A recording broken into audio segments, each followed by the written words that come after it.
Friends, welcome to my YouTube channel ESM தம்பிஸ். இன்னைக்கு நாம எதை பத்தின வீடியோஸ் பார்க்க இருக்கோம்னா, இந்த இன்டிகிரேட்டட் காம்ப்ளெக்ஸ் அப்படின்னு சொல்லி மத்திய அரசாங்கம் 24 ஜூலை 2024 அன்னைக்கு நம்மளுக்கு வந்து லெட்டர் கொடுத்துருக்காங்க.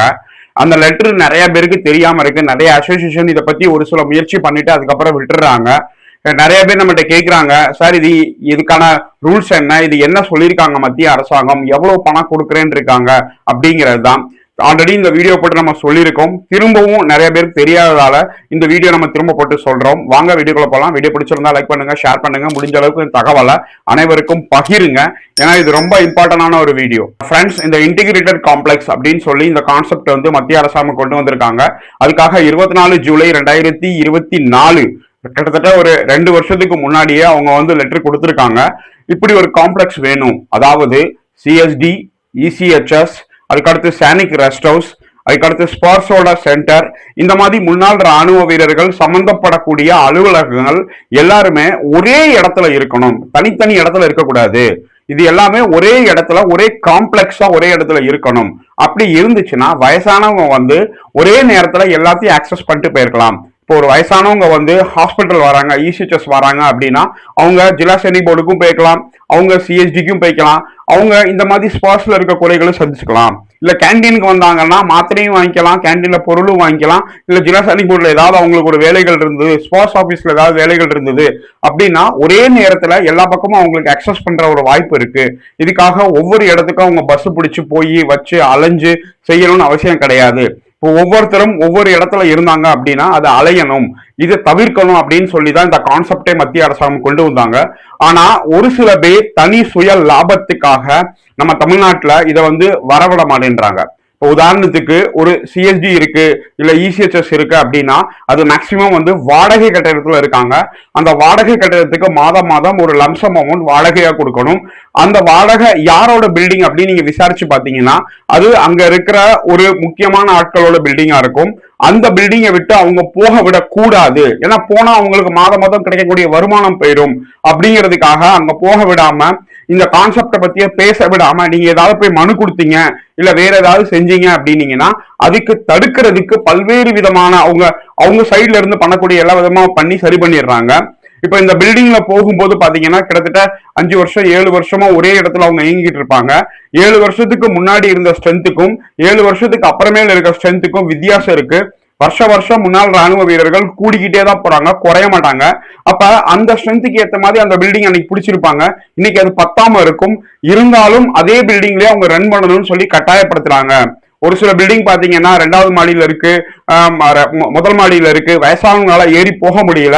இருந்தாலும் இந்த மாதிரி கான்செப்ட் கொண்டு வந்திருக்காங்க மத்திய அரசாங்கம். இதை பத்தி நம்ம வெளியே சொன்னாலும் இதை அவங்க செய்ய விடாம தடுக்கிறாங்க. இதுதான் அந்த லெட்டர். பாத்தீங்கன்னா 26 ஜூலை 2024 கொடுத்துருக்காங்க. நம்மளோட மினிஸ்ட்ரி ஆஃப் டிஃபென்ஸ்ல இருந்து கொடுத்துருக்காங்க, department of ex and welfare. யார் யாருக்கு கொடுத்துருக்காங்கன்னு பாத்தீங்கன்னா the chief secretary of all state union territory administration அப்படின்னு சொல்லி. சப்ஜெக்ட் பாத்தீங்கன்னா policy regarding construction of Sainik rest house அப்ளிக் இன்டிகிரேட்டட் சானிக் காம்ப்ளெக்ஸ் அப்படின்னு சொல்லி கிளியரா கொடுத்துருக்காங்க, SRH. இப்போ இதுக்கு நீங்க பாத்தீங்கன்னா இதுக்கு முன்னாடி எங்கெங்கெல்லாம் அவங்க செயல்படுத்திக்கிட்டு இருக்காங்க அப்படிங்கிறதையும் கொடுத்துருக்காங்க. பாத்தீங்கன்னா வைசாக், அதாவது Visakhapatnam, Punjab, Chhattisgarh, Telangana, Rajasthan have already constructed integrated sanic rest house public complex அப்படின்னு சொல்லி கொடுத்துருக்காங்க. மல்டிபிள் ஃபெசிலிட்டி இருக்கு அப்படிங்கிறத. அதே மாதிரி canteens are completely R partially co-located within same complex அப்படின்னு சொல்லியிருக்காங்க. இப்போ இதுல பாத்தீங்கன்னா அவங்க 31st KSB மீட்டிங்ல வந்து இதை வந்து இந்த ப்ரொபோசலை வந்து முன் வச்சிருக்காங்க. இதுல பாத்தீங்கன்னா 50% contribute the cost of constructions of such this project அப்படின்னு சொல்லி கொடுத்துருக்காங்க.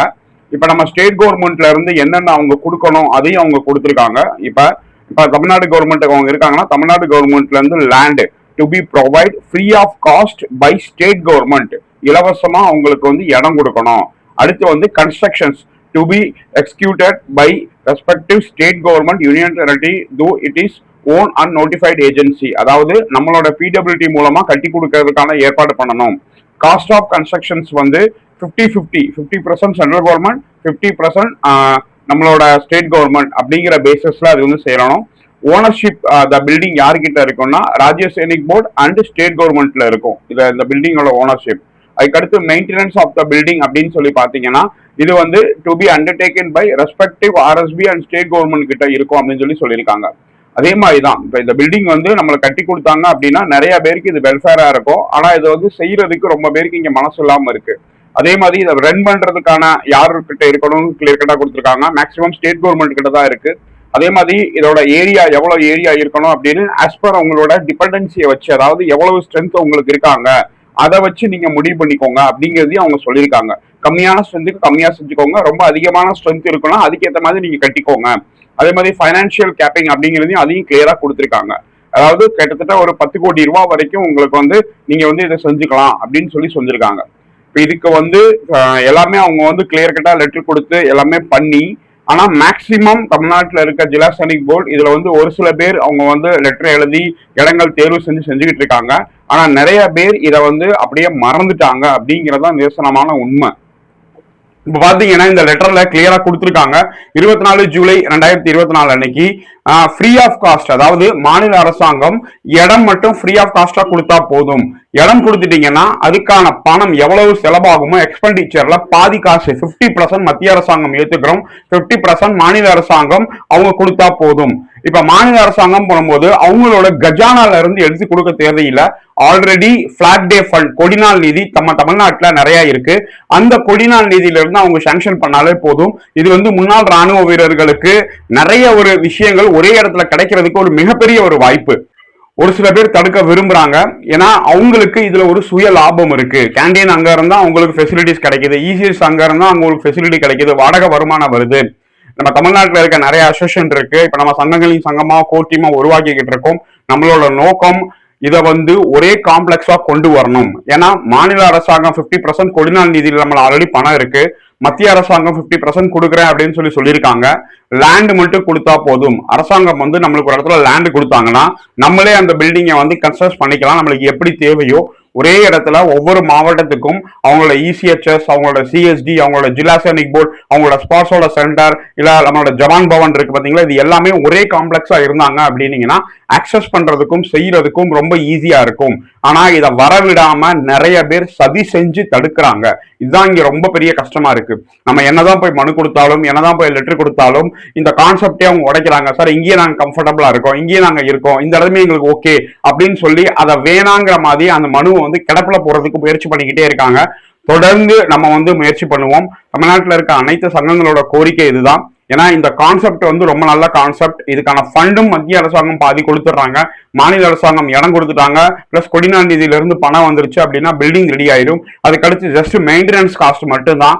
இது வந்து இன்னைக்கு இருக்கிற முன்னாள் ராணுவ வீரர்கள் இல்லாம இனிமேல் 5 வருஷம் 10 வருஷம் கழிச்சு வரக்கூடிய இன்னைக்கு சர்வீஸ்ல இருக்கக்கூடிய ராணுவ வீரர்களும் இதை பயனடைகிறதுக்கு ஒரு வாய்ப்பா இருக்கும். வயசானவங்க ஒரே மாதிரி வந்தாங்கன்னா அவங்க எல்லாத்தையும் அக்சஸ் பண்றது ஈஸியா இருக்கும். இதை பத்தி நீங்க சங்கங்கள் உங்க பேசி தீர்மானம் போட்டு சம்பந்தப்பட்ட துறை அதிகாரிகளுக்கும் சம்பந்தப்பட்ட அலுவலகங்களுக்கும் நீங்க கண்டிப்பா மனு கொடுங்க.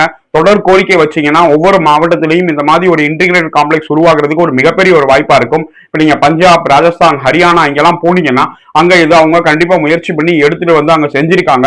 அவங்களுக்குள்ள ஒரு ஒற்றுமை இருக்கு, நம்மளுக்குள்ள ஒரு ஒற்றுமை இல்லாததால நீ பெரிய ஆளா நான் பெரிய ஆளா, நான் செய்யணும் நீ செய்யணும் ஏன் சங்கம் செய்யணும் அப்படின்னு சொல்லி ஒருத்தர் சின்ன சின்ன விஷயத்துக்காக சண்டை போட்டுக்கிட்டு இதை வரவிடாம நிறைய பேர் தடுக்கிறாங்க. அதுக்கு ஒரு சில பேர் உதவியும் செய்யறாங்க அப்படிங்கறதான் நம்ம இந்த வீடியோ போட்டு சொல்லக்கூடிய நோக்கம். கண்டிப்பா நம்ம தொடர்ந்து முயற்சி பண்ணுவோம். தமிழ்நாட்டுல ஒரு சில மாவட்டங்களை கொண்டு வந்துட்டாலே அதை பார்த்து மற்ற மாவட்டங்களுக்கு கொண்டு வரதுக்கு மிகப்பெரிய ஒரு வாய்ப்பா இருக்கும்.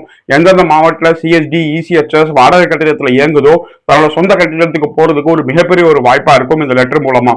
ஆல்ரெடி இதை பத்தி நம்ம நிறைய வீடியோஸ் போட்டாச்சு. இருந்தாலும் விழிப்புணர்வு இல்லை, நிறைய பேர் நம்மகிட்ட கேட்கறதால இப்ப சங்கங்களின் சங்கமம் ஒற்றுமையா எல்லாரும் வரதால ஒவ்வொரு சங்கத்துக்கிட்டையும் நம்ம கோரிக்கை வைக்கிறோம். உங்க டிஸ்ட்ரிக்ட்ல இருக்க ஏடி ஆபீஸ், உங்க டிஸ்ட்ரிக்ட்ல இருக்க கலெக்டர் அலுவலகத்துல போய் குறைதீர்ப்பு முகாம்ல மனு கொடுக்கும் போது இதை பத்தி நீங்க கோரிக்கை வைங்க, இதை பத்தி அழுத்தம் கொடுங்க. இந்த லெட்டரை ஜெராக்ஸ் காப்பி எடுத்து சம்பந்தப்பட்ட துறை அதிகாரிக்கு காட்டுங்க. இது மேல நீங்க என்ன சொல்ல வாரீங்கன்னு அவங்கள்ட்ட கேளுங்க. கண்டிப்பா எல்லாருமே பாசிட்டிவா செஞ்சாங்க அப்படின்னீங்கன்னா ஒரு மிகப்பெரிய ஒரு அந்த டிஸ்ட்ரிக்ட்க்கு ஒரு வாய்ப்பா இருக்கும். முன்னாள் படை வீரர்கள் ஒற்றுமையா ஒரே இடத்துல வந்து பொருட்களும் மருத்துவ வசதியும் சிஎஸ்டியும் ஸ்பான்சர்ட் சென்டரும் வைக்கிறதுக்கு ஒரு பெரிய ஒரு வாய்ப்பா இருக்கும். தேங்க்யூ வெரி மச் வாட்சிங் திஸ் வீடியோ. ஜெய்ஹிந்த். நம்ம சேனலுக்கு நீங்க தொடர்ந்து சப்போர்ட் பண்ண விருப்பப்பட்டீங்கன்னா நம்ம சேனலோட மெம்பர்ஷிப் இருக்கு, ஜாயின் பட்டன் இருக்கு, சப்ஸ்கிரைப் பக்கத்துல அதை கிளிக் பண்ணி நீங்க ஜாயின் பண்ணிக்கோங்க. நம்ம சேனலோட அபிஷியல் மெம்பர்ஷிப் பார்ட்னர் ஆயிக்கோங்க. அப்படி ஆயிட்டீங்கன்னா நம்ம போடக்கூடிய ஒவ்வொரு வீடியோஸும் உங்களுக்கு இமீடியட்டா வந்து சேரும். மற்றவங்களுக்கு லேட்டா வரும். ஆனா மெம்பர்ஷிப்பா இருக்கவங்களுக்கு நம்ம அப்லோட் பண்ண அடுத்த நிமிஷம் வந்து சேர்ந்துரும். அதனால நீங்க தெரியாத தெரிஞ்சுக்கக்கூடிய மிகப்பெரிய ஒரு வாய்ப்பா இருக்கும். நம்ம வெப்சைட் இருக்கு, நம்ம வெப்சைட்டை நீங்க அக்சஸ் பண்ணி பார்த்துக்கலாம். நிறைய ஜிஓ சர்க்குலர்ஸ் இந்த மாதிரி விஷயங்கள் நம்ம வெப்சைட்ல நிறைய கொடுத்துருக்கோம். இன்னும் அதுல அப்கிரேட் பண்ண போறோம். வேலை வாய்ப்பு சம்பந்தமா எல்லாமே சீக்கிரமா நடக்கும். அதுக்கு நீங்க தொடர்ந்து நம்ம சேனலுக்கு நீங்க சப்போர்ட் பண்ணா மட்டும்தான் முடியும்.